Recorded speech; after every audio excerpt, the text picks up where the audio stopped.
Death!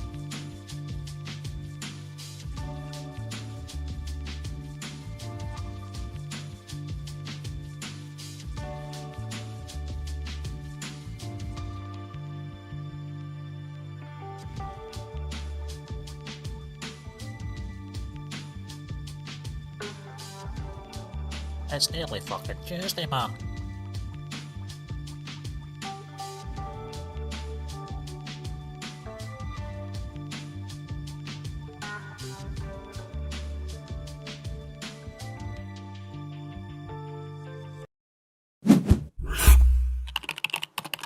Oh, we've got the graphic. Splendid. Play again for me, why? Please play again for me, why? Lovely!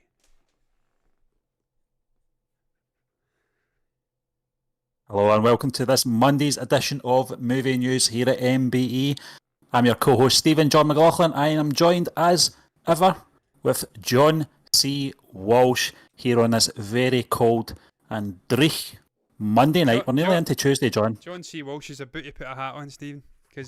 We are nearly into Tuesday. We're running a little bit late. You know what, we were Stephen? doing some. Well, you were doing some graphics. I can't take any credit for that, John. But we want to get it right before we come on live, don't we? I have to put the hat on because it's time for me to get down to a half guard, Stephen. I'm on a number 1 at the moment. It's time to get down to a half guard. Then it'll be Festa after that. So I'm on a very treacherous path to bald. So hey ho, I'll be the skin man soon. I don't know what merit that has for the actual topic. That's the show. That's Mitch Pileggi. To anyone that doesn't know who the Skin Man is, but thank you once again for joining us here on our YouTube channel and of course our Twitch stream. And we're just going to kick on with the headline, John. We've actually come up with a better way of doing these intros while we're working remotely, because it is a little bit. Yeah, we were supposed to do that, isn't it? Yeah, well, I'll work on it. I'll work on the script for that, so it's a little bit more flowing. Because we're good with scripts.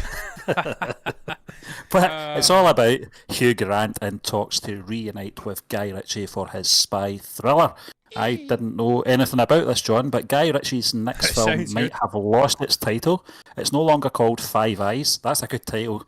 But it's looking to add someone that Ritchie recently worked with. The gentleman's Hugh Grant, for it is he, is in talks to join Jason Statham and Aubrey Plaza and the espionage action thriller. This is coming from Empire, by the way, and Ritchie wrote the film with Ivan Atkinson and Marn Davies, and whatever it ends up being called, it'll see MI6. Not the Rafa man.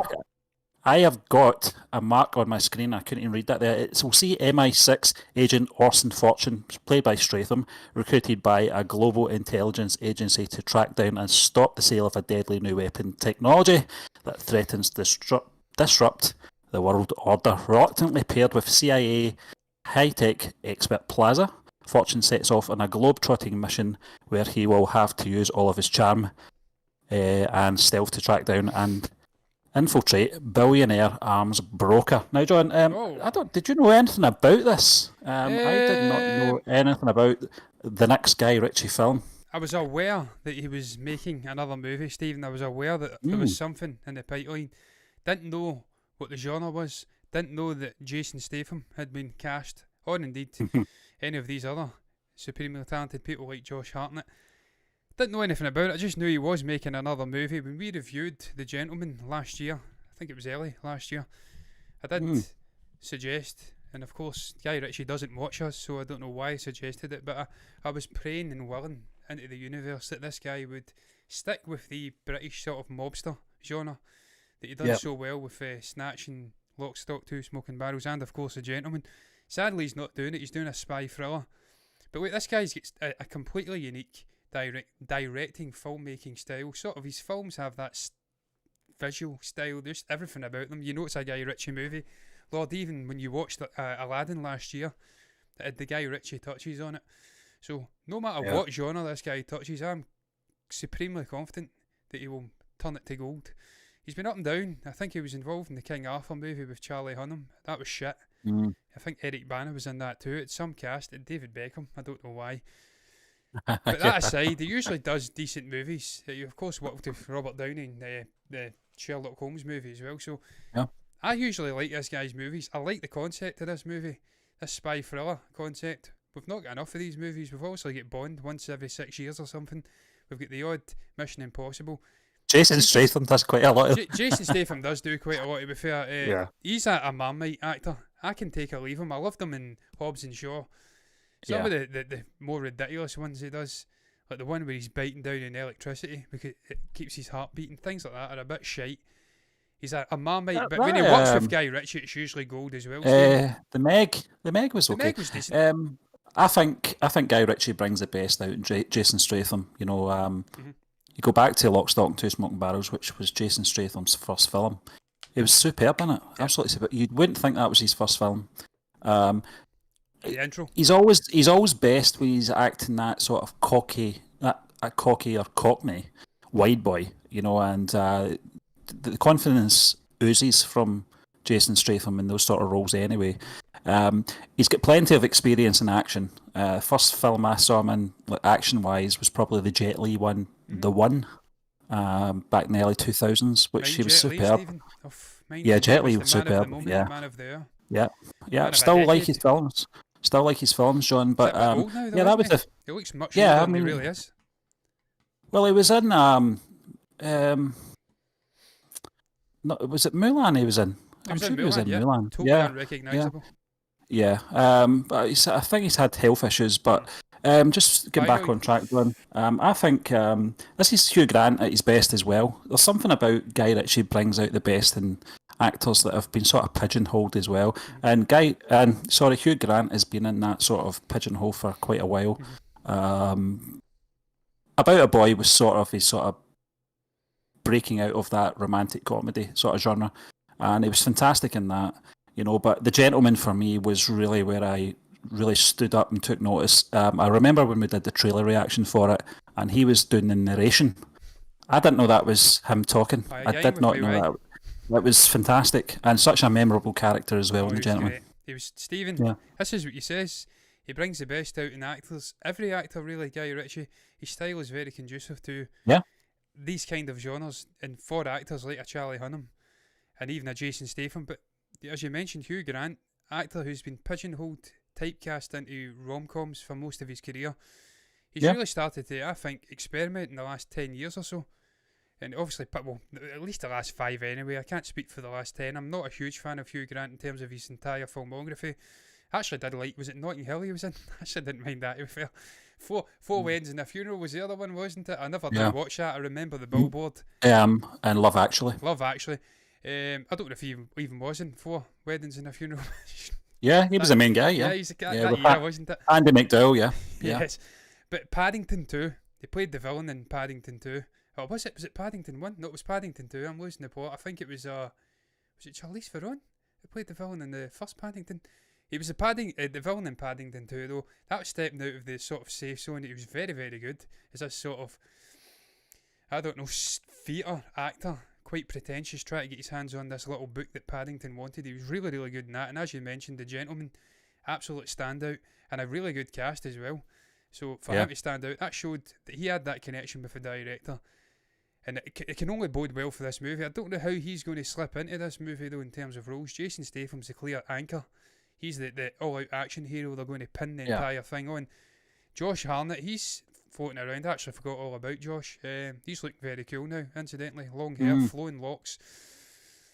Where's he going to slip in? Is he going to be a sort of liaison type guy, or maybe the guy who gives information on the missions, the briefing, if you like? Because we've seen that in the Mission Impossible. In other movies, you've got the likes of Ralph Fiennes and the Bond franchise. So maybe he could slip into that role. But the only issue with that statement would be that it wouldn't be a sizable role. He'd be sidetracked, and he'd just be a sort of side character. I want to see this guy doing more like what we had in The Gentleman. Well, I think he was in behind your man. Who was the main guy in The Gentleman again? Charlie Hunnam and Matthew McConaughey. Matthew McConaughey, and Charlie Hunnam. He sort of slipped in just behind those two. If they can do that again in this film, I wouldn't mind that. I don't want to see him doing a cameo. I don't want to just see a brief appear. Well, yeah, exactly. I loved his character in The Gentleman because he was like a slippery snake. You know, he flipped and flopped, you know, to suit the agenda. I love that about him. You know, I always find those kind of characters amusing. Yeah, Keeping Alex the Krycek X-Files from the sort X of. Files. Yep. Yeah, just flip flopping, to suit his own agenda, and that's what he was doing in that film. I loved that. It was just so Tin Man funny. dealt with him, didn't he, Stephen? Yeah, he certainly did. It's great Banned. that we're getting Mitch Pileggi into our show. Oh, I love Mitch Pileggi, I tell you. Yeah, If he's I can get amazing. He's a half cool of that guy. guy's physique, then I won't give two Yeah. shits about losing my hair. Like, he doesn't give two shits about losing his hair. Oh, He looks better now, Stephen, than he did 20 years ago. in the 'cause he's 90s. shaving it in. He had that ridiculous horseshoe look, and I was like, what I are would you say the doing, same Mitch? for Gillian Anderson as well. Yeah, well, she does, yeah. And look, the only guy it's not paid off well from that series in terms of age is David Duchovny. But I tell you, he's still looking good for a guy of Yeah. 60. Very, 60, very good yeah. shape, better shape than me, so I can't shit on anyone on that season. Look, I love that series, Stephen. I can't talk bad about Well, anybody, but it's got nothing yeah. to do with Guy Ritchie or No. Hugh Grant. But No, but John, now listen, I'm looking forward to seeing how this film develops because I really do want to talk about it more when more news comes out about it. But if they can get Hugh Grant in there in some capacity, and you're right, make him the villain. I would love to see Hugh Grant as a villain. I think he's capable of doing it. yeah, he is. He's got great range. This is something we didn't know 20 years ago about, or maybe a bit longer than that, 25 years ago about Hugh Grant.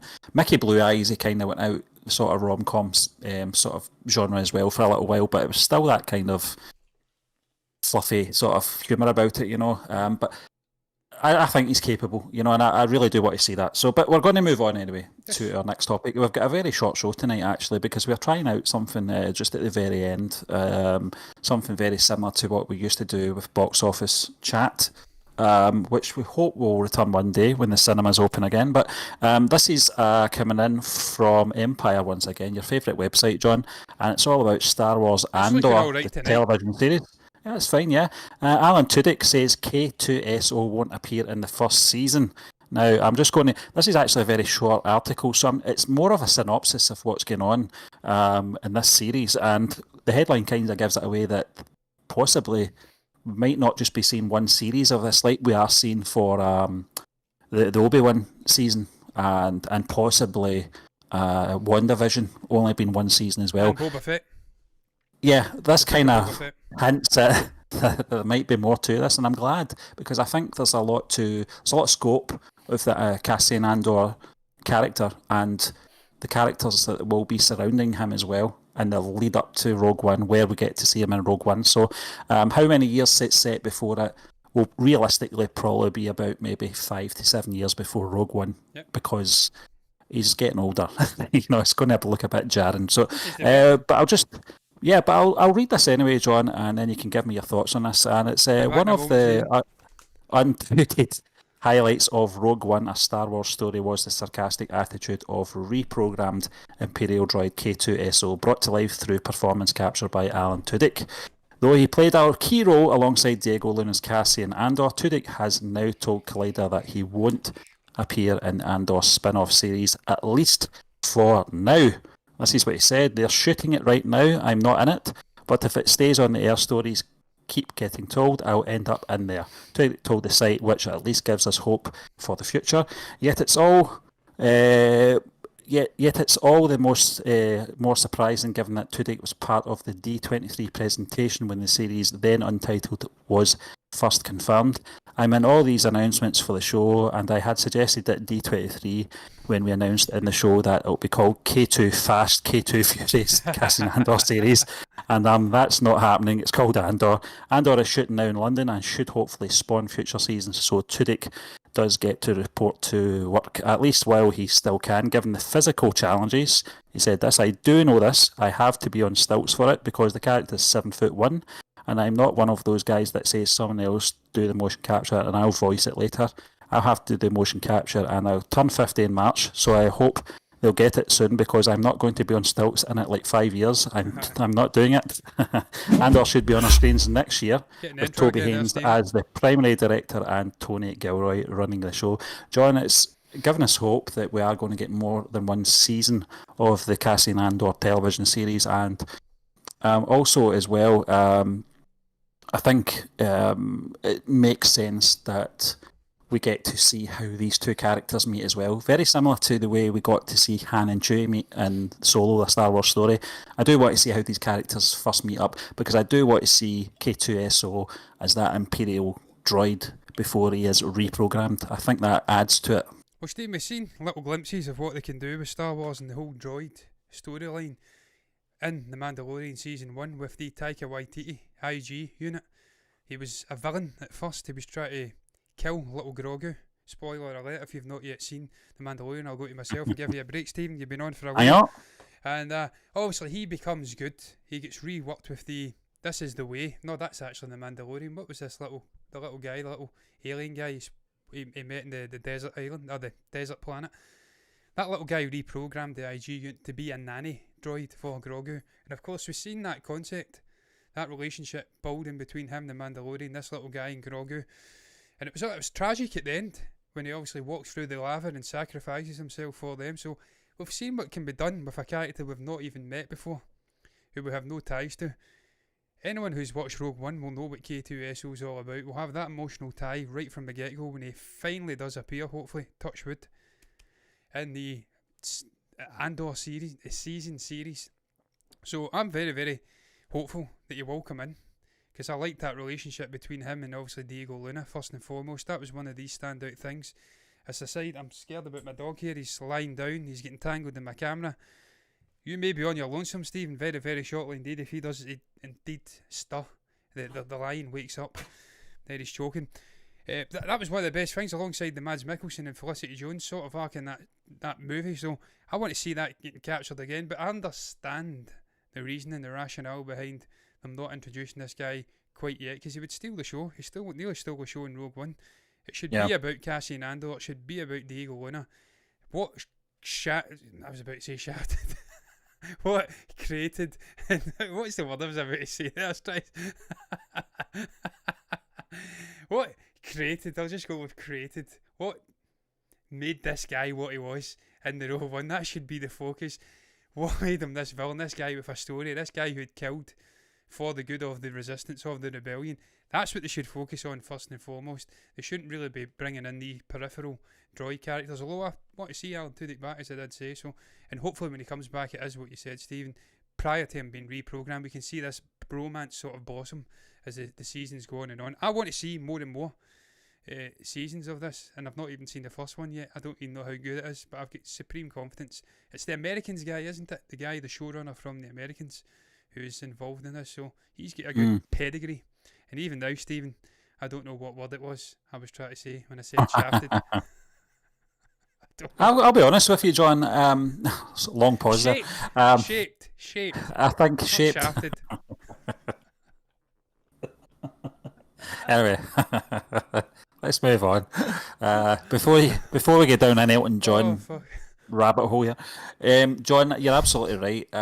This gives me hope as well that they've got every confidence in keeping Alan Tudyk's character out the first season. That they have something special in store for the fans, and obviously for this television series, that they can actually confidently say, you'll come in season 2 or season 3 or whatever it may be.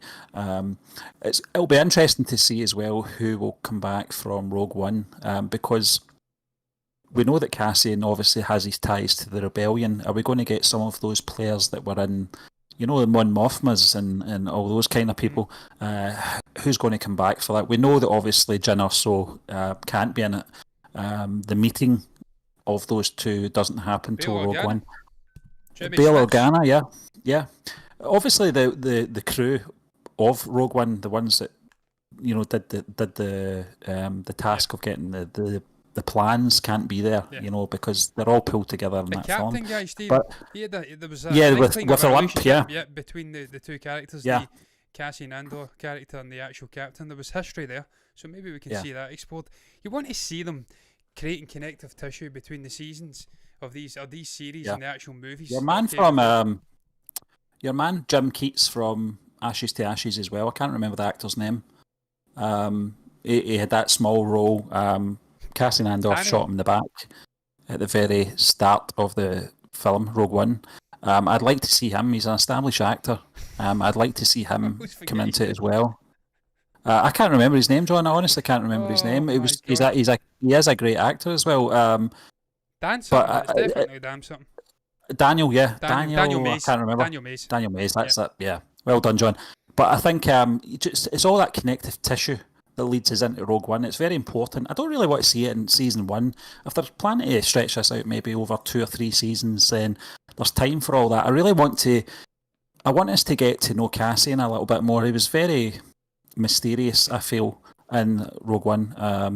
And not in the way that Han Solo, we don't really need to know his backstory. There was enough throughout that original trilogy to get where Han Solo came from and what he was all about. I just didn't think we got enough of it in Rogue One. I think there was too much going on, too many characters to deal with, and we only got clues that he had a hard life growing up. Yeah, he was 7 or something when his parents fought against the Trade Federation, I think it was. And obviously he shared that sort of backstory, that harsh childhood with the Jyn Erso character. That's why they seem to have an inkling of inkling's my favourite word tonight, clearly. They seem to have that little connection. Obviously they're holding hands on the beach at the end, so there's mysteriousness about the guy. He's the sort of rough edge of the rebellion, a rough edge we've not seen before. It was all light and airy. They were the good guys, the Empire were the bad guys. They muddied the waters. They made it a little bit grey instead of black and white in that movie. Yeah. It showed you that they had to go to extreme lengths. They'd sacrifice their friend, obviously Daniel Mays in this case. They'd sacrifice different people they'd kill to get their hands on plans to try and bring down this tyranny of the Empire. So that was a nice little element of the Rogue One story. We said before, we wanted boots in the grounds, sort of camaraderie. That's what I want to see in the Squadrons movie, Rogue Squadron movie from Patty Jenkins. I want to see that low-level soldier sort of storytelling, no Jedi or anything like that. We got that to an extent. Obviously Vader absolutely wrecking the shit out of everybody at the end, stole the show, but delve further into that the soldier lifestyle, what shaped this guy. Then we can bring in Tudyk and K2SO later on and have that great bromance, that relationship. But as Alan does say, I know him, Alan Tudyk, I'll just call him Alan. Alan, yeah. He's getting old now. He's not getting old, he's 50, he's still young. He's a young guy, he's got 40 odd years left if he's lucky. But he's getting to that age where you can't really go into stilts. You start hitting your mid-50s, things get a little bit slower. You get a little bit stiffer and slower. I don't know how, because I'm 31, so we're near the 50s, but I presume these things happen. So you have to get don't bring him in this season, but speed it up a bit and get him back if he's going to. You should see me try to get off the floor, John, when I'm entertaining my youngest daughter. A bit of a state. Steve, you're only 44, man. Yep, and I'm feeling it in the knees. So Alan Tudyk, I know where you're coming from, my man. But listen, this is what I love about. I've still got that youthful vibrance, Steve. That's what I like about this announcement at the last convention, that when they announced the title of this series as well. We're going to get all this kind of information coming out now and right up to its release. And that's what I love.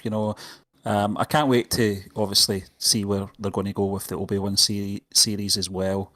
Boba Fett, the book of Boba Fett, which is coming out at the end of this year, so we're going to get plenty of news on that. It might be an idea, John, we might have to do a Force Friday show once more, which isn't a bad thing, is it? I'll create a new logo. That one was... I don't know, I like that. Create a new one. Try to do something. Well, if you're going to do that, I'll try and pick a better style cap for our shop than that last one I picked. At least make it light blue like the Empire Strikes Back. Yeah, that's a good shout, actually, yeah. Yeah. We could do red back in the day, Stephen, because Collider had red, and before we were maybe trampling on their toes a little, as if they knew what we were. Yeah, yeah, exactly. We don't want to copy them. No, we don't. We don't do that. We don't do that either. We've not even been inspired. We bought our entire setup on Collider. Let's be honest. We were Collider. They were the Coke, we were Pepsi. John, we were Dr. Pepper. We were Panda Cola. Bar's Red Cola. That shit over in Scotland, here, that gives you terrible heartburn every time you drink it. You could only buy it in chip shops. But anyway, we'll move swiftly on to our... it's kind of our final topic just before we move on to this little segment we're going to include. But changing the graphic, it was... And we don't really know what we're doing with it yet, so it's going to be very interesting. But John, Robert Downey Jr. in The Karate Kid question mark. This is coming in from Cinema Blend. And it's not a deep fake. Ralph Macchio reveals surprising stars who almost played Daniel LaRusso. Now, Ralph Macchio, well, I don't know how you say his name, but I say Macchio, has a great deal of love for The Karate Kid and is always open to discussing behind-the-scenes tidbits and clearing up any rumours in the process. For instance, the actor recently explained that although he was cast early on, he wasn't confirmed for the role until other teen stars auditioned. These stars included Robert Downey Jr. and Charlie Sheen. In Macchio's own words, Macchio, I was found early. I was cast very early, but it was like one of those test deals where you're not in yet. I remember walking by and seeing Charlie Sheen hanging out outside Jerry Weintraub's bungalow, thinking, what's Charlie doing here? Nick Cage, I think, and Robert Downey Jr. Robert Downey Jr. also did the workshop of the part I did in The Outsiders. That's a good film, John. I don't know if you've seen that. It was the first film I saw Ralph Macchio in, actually. Don't think I can't remember his character's name, but it was a good part, actually. Based on his recent comments on The Tonight Show starring Jimmy Fallon, Ralph Macchio can remember his audition process and the actor he was up against clearly. Although all were dark-haired and around the same age, these actors would have been very different Daniel LaRusso's. John, it's one of those interesting little bits of trivia, isn't it? Mm-hmm. You always get these bits in IMDb where it will give you a long list of actors that auditioned for certain roles, and it's no different for The Karate Kid, but I've got to be honest, I can't really see anyone else in that role other than Ralph Macchio. Very much like Michael J. Fox is Marty McFly, Marty McFly is Michael J. Fox. It's the same for Ralph Macchio. You know, I can't see anyone else playing that role. There's something about him, his age. I know he was a little bit older to be playing The Karate Kid. You know, I think he was maybe in his early 20s when he was playing the 17-year-old.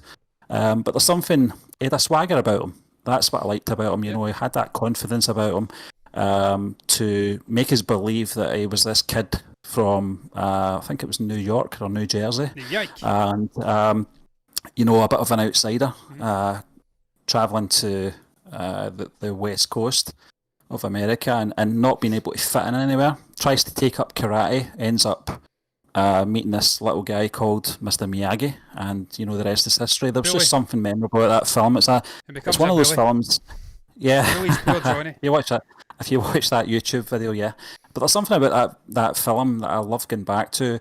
Something that the second part and the third part never really captured for me. A lot of people like part two. It's not one of my favourites, I've got to be honest with you. But that first film was just fantastic. It's something about it. It's part of that era. It can't be repeated. They tried to do obviously the remake with Jackie Chan and Will Smith's kid, but they just didn't have the same vibes. It was a period piece, you know. But I don't know your thoughts are on this, John. Would you have liked to have seen the likes of Robert Downey Jr. or Charlie Sheen or even Nick Cage playing Daniel LaRusso? I wouldn't have wanted to see Nick Cage playing Daniel LaRusso. No, not a chance. If I had my choice, maybe Robert Downey Jr. could have played him because he's of a similar sort of size, stature. Similar looks, he'd have been around about that age, he had the dark hair, sort of polished bronzy tan, if you'd like. So he could have played it and it would have probably been seamless. It would have probably been better, because let's be honest, Robert Downey Jr., much better actor than Ralph Macchio, and that's just a fact, that's not shitting on Ralph Macchio. Nick Cage, probably not. Charlie Sheen, definitely not. That guy's just a fruitcake. There's no way I'd have wanted to have seen that.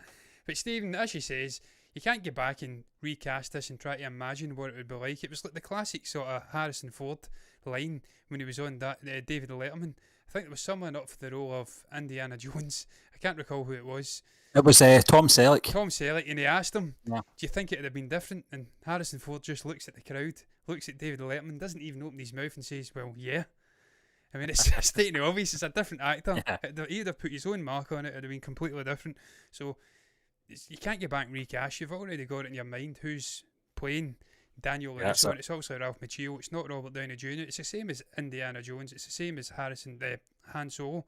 You had the likes of Christopher Walken, Kurt Russell up for the role of Han Solo. You can't imagine these people playing it. Michael J. Fox as Marty McFly. You've had the likes of Tom Holland coming out and saying they wouldn't mind playing it in a reboot. You can't imagine it because these people are so ingrained in your brain, has been associated with the role. So I wouldn't change it personally. I wouldn't like to No. get back. If I had a time machine, I'd still cast Ralph Macchio. I'd still have William Zabka. I'd still have all of the people involved in that movie because it's just perfect. It's of its Yeah. era. It's like a John. Is it John Hughes? It made all the great 1980s sort of coming of age movies. Yeah. It was kind of like that. It's just something about that think decade. so, It was yeah. perfect. It had this sort of coming of age. It had that sort of vibe to it. You can't remake it. You You know, can't do something different with it. But I don't know the line of questioning for him to come out with this statement, but it does sound a bit braggy to me. I beat Robert Downey Jr. at this show. I think I doubt Robert. that was. I think Robert's Well, laughing all the way to the bank now, yeah. though, isn't he?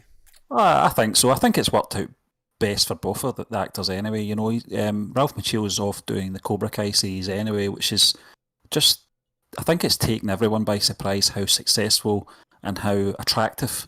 A spin-off from a film from nearly 40 years ago, where these characters are now. It doesn't sound that Well, the 80s. appetizing to today's generation. Perhaps my generation, your generation would understand that, John, but there seems to be a lot of kids. Yeah, Stranger that's Things, it. it chapter Yeah. 1, 2, the whole 80s vibe is all in Yeah. vogue now, so That is, seems to yeah. be. And it was That's even it, the clothes and stuff as well. The 90s, the people looking back and wearing these baggy ass jeans and all that, try to get back to the 90s. 90s was a Yeah. terrible decade for clothes, unless you were Kurt Cobain or something. Terrible, and I say that growing up in the Yeah. 90s. But yeah. Yep. It's neat. Also, you've seen it with Emma Stone and Emma Watson. They she switched roles with Emma Stone. Emma Watson was originally supposed to be in La La Land. She walked away from it to do Beauty and the Beast. Emma Stone stepped in and won an Oscar. Emma Watson got the money. So sometimes you have to make sacrifices, take a role, refuse a role, and it works out best for both. Someone ends up with the money, someone ends up with a cult classic and some fandom and that niche. And it's not always about the money, though, is it? No. But Unless it's you're a Hollywood actor, in which case it's all about the money because you only earn and when you're the adulation, yeah. Yes, exactly. They want both, and not a lot of actors get that. Yeah. Well, some people do. It's not the adulation they want. No. Some stock. But anyway, we'll move swiftly on. As I said, that was a bit of a filler because the news is very all about two big, large monsters this week, John. We're going to be doing a trailer reaction for that very shortly anyway and putting it out on our channel. That's why we've avoided talking about it today because we've not seen the trailer yet. So we're going to do that after the show today and put it out as soon as. I've not seen it, but I told you I'm in Team Kong. Yeah, Screw I don't that know. I bitch, don't care. I don't like lizards. Screw that bitch. I'm in Team Kong. I hope it's like Rocky 2. Apollo and Rocky punching each other and both fall to the it's almost canvas. guaranteed. I heard that the filmmaker coming out and saying one of them has to die. Pish. Not a chance. No chance is one of them dying. Both of them not. Not a chance. There's not a Anyway, chance Kong's dying. This trailer reaction is going to be very interesting, John. It's going to be very interesting. I might end my MBE career, if that's what you call it, tonight after this. Church reference after Yeah. Godzilla King of the Sinbad, Titans. They were coming after Sinbad you. stop motion. They wanted your blood. Yeah. Well, they didn't get it, and I was right. In the long run, I was right, wasn't I? Because it was a shit film. It was. Anyway, we'll move on, John, to our last segment. This is going to be interesting. It might surprise me. I've not seen it, so it might surprise me. Who knows? But I'm sure the character development for these two main characters is going to be amazing. It's going to really draw at the heartstrings. But we'll move on to our last topic, John, and our last segment, I should say. It's not a topic, and it's all about the most anticipated new indie movies and shows. And now this is based on real-time popularity on IMDb. This is something we came across while we are kind of delving into doing our Indian movie reactions, and we do a little bit of research before we broadcast our videos, and it's something that came up. It's this little widget that comes up at the side. It's very interesting, John, but we're going to just rattle through this because this kind of gives us an indication what's popular and what to check out. How stupid does that look? Oh my god. He's a good. He's a good. Anyway, it's very 90s. Techno. Yeah. Anyway, so number one, John. Your audio's away, Stephen. He sounded like a Dalek there. Am I right? Can you hear me?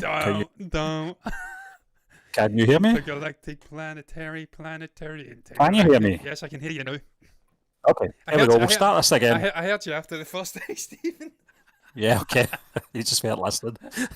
Anyway, we'll move on, John. Number 1, The Girl on the Train, 33.5%. Number 2, it's Lahore Confidential, 15.7%. Number 3 is The Legend of, I don't know what that says, Han. It's kind of cut out on mine. The Legend of Han. The Legend of... Number 3? Hanuman.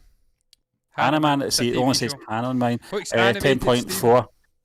10.4%. The problem is, John, I'm working from an iPad, not my usual computer screen, so everything's condensed. This is horrendous. But number 4, John, it's G Zombie at 8.2%. Number 5 is Adhar at 7.3%. Number 6, The Priest, 6.3%. Number 7 is Kubo High, 2.0, 5.5%. Number 8, it's Hello G, 4.9%. Number 9, it's Upina, 4.6%.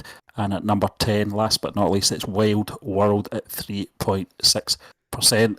Anything to add, John? Well, Stephen, first things first.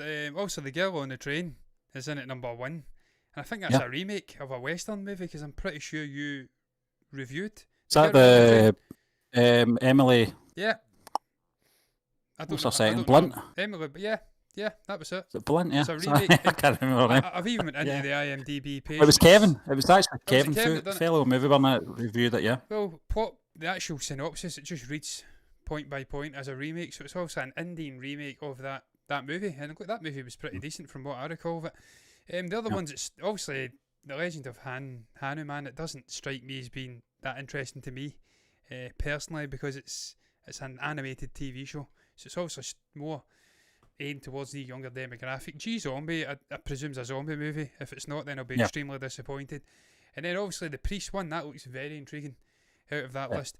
The other ones, a muchness of a muchness, and you can really see that when you see the interest starting to wane off at the bottom. But yeah, The Girl on the Train intrigues me, because it's a remake of a movie I actually know about. Lahore Confidential, I had up. I'm not entirely sure what that is. Seems like it could be a sort of spy thing. But all in all, there's probably 3 that tickle my fancy there: The Girl on the Train, G Zombie, and The Priest. And obviously it's an interesting little sort of widget, because you can base off maybe the popularity and arm that with suggestions from the comment section. It gives you a nice idea of what's going on over in India. Are you done, Stephen? I don't know if you can hear me. Oh, you finished? There you go. You finished, as they say. I thought there was a communication problem there. I thought it was perhaps an 8-second delay, like they get in the moon and stuff like that. Because I've been on the moon tonight, I have to tell you, I'm surviving on 6 hours sleep or something, which is way too low for me. And it was a broken 6 hours sleep, so I've had a nervous show tonight. But I've tried to put a little bit of a comedic spin on it, you know. Have my F-ups shafted and stuff like that. It's these things that shape you.